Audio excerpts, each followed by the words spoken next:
Let's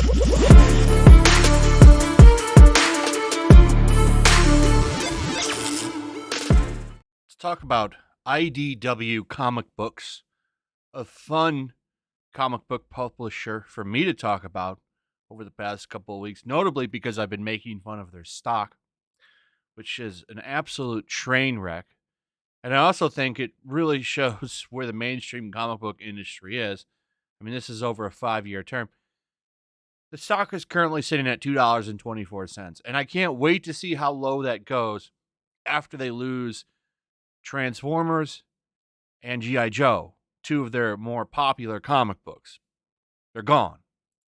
So they've lost their Marvel deal that they had because they were doing Marvel books. They had, what was it called? Action Avengers. Yeah, Marvel Action Avengers. That's done. Their Star Wars books are gone. They're losing those. And now they're losing Transformers and G.I. Joe. They're losing those brands. So they don't really have much left. I think they have Ninja Turtles. That's their main book now. And to be fair, that's actually a pretty good book.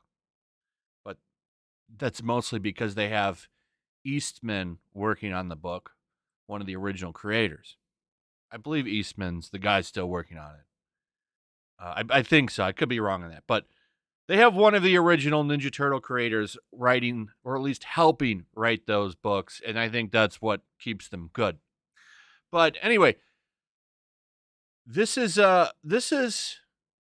pretty much all of their fault.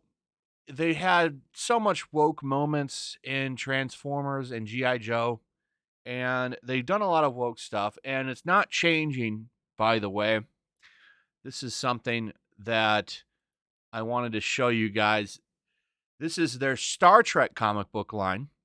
For $7.99, you can pick up Ferengi, The Future is Female. Now, to be fair, I believe the female Ferengi not treated very well.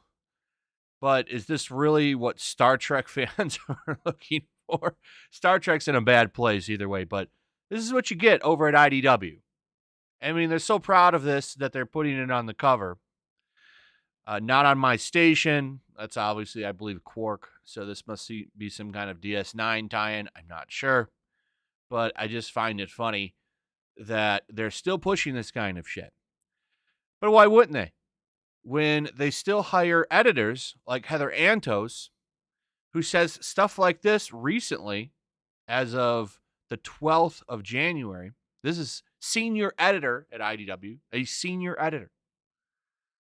Don't want to be accused of mansplaining. Maybe stop assuming women don't know things unless they ask. Now, she says shit like this all the time, and she has a considerable amount of power. She's always mean to fans and bad to them. The reason she said this is because she was talking about the Book of Boba Fett and that Black Wookiee that came in. I forget what his name is, but he was in a Star Wars comic book over at Marvel, and she used to work at Marvel and was the editor on that book.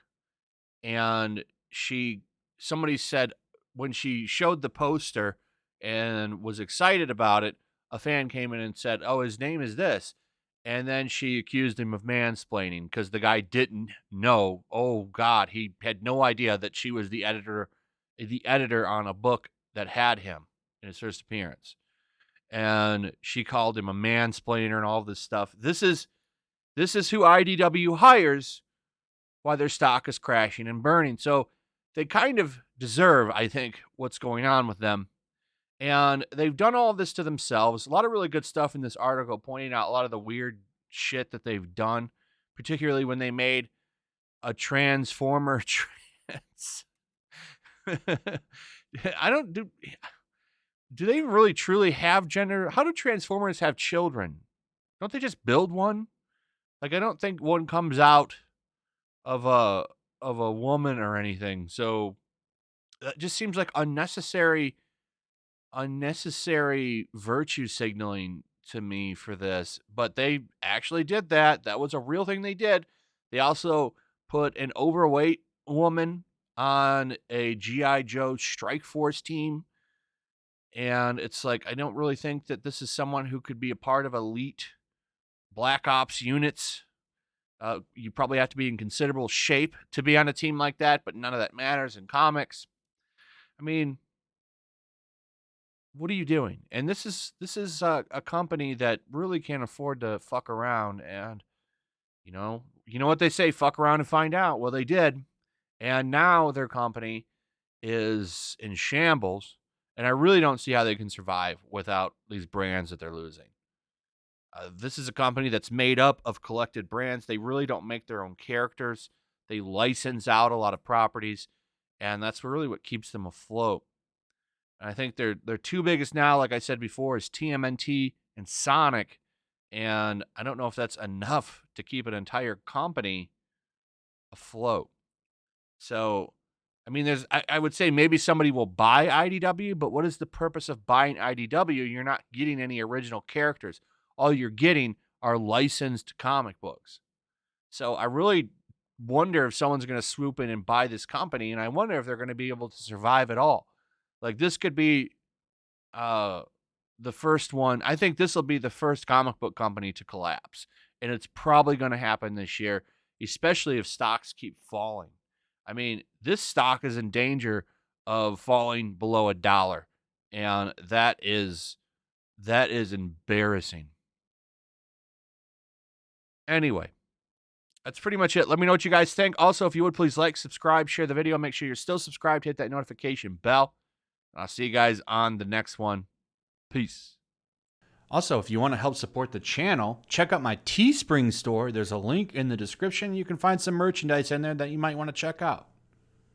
Also, make sure to follow me over on Twitch. I do watch parties, play video games over there. They're always fun. Follow me over there and come hang out. Also, make sure you subscribe to YellowFlash, my other channel. There's a link to that in the description as well. I do a lot of live streams over there that I don't do on this channel. They're usually smaller and a little bit more personal. So make sure you follow me over there and sign up.